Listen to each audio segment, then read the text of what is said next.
Hi, Darby. Hi, welcome back to Auto Tip-Off. Enjoy today's video. All 2022 NSXs will be a Type S, and Acura says it's assembling just 350. 300 are destined for the US. Acura have said they are available to order now.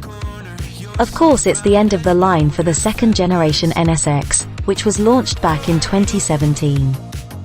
Acura are already exploring what the next generation of sports cars should be in the coming electrified era, which makes it sound like there won't be an immediate successor. The Type S gains 27 horsepower, and adds 16 pound-foot of torque.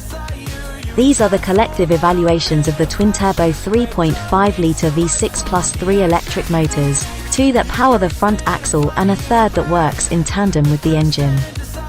The V6 output is boosted from 500 to 520 horsepower through the use of larger turbos that produce up to 16.1 psi of boost.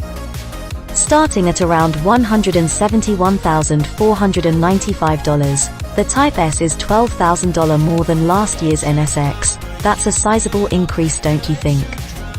On the other hand, the Type S gains a carbon fiber roof, in the past a $6,000 option.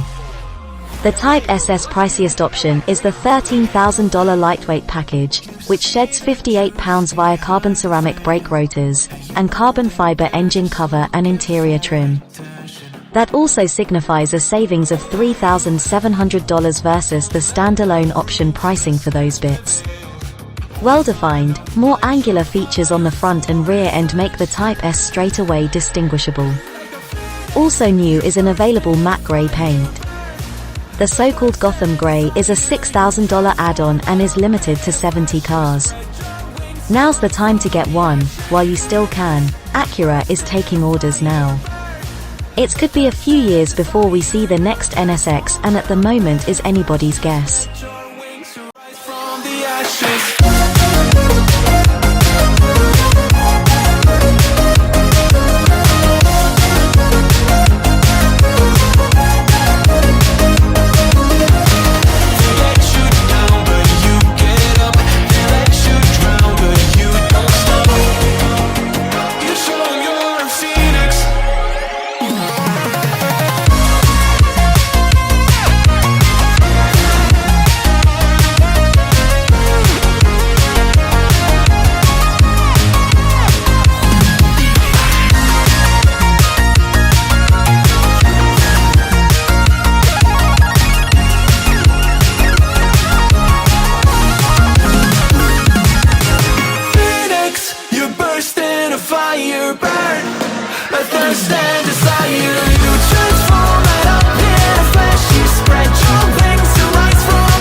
There you go, guys. Please join us tomorrow for our next episode. Cheers for now.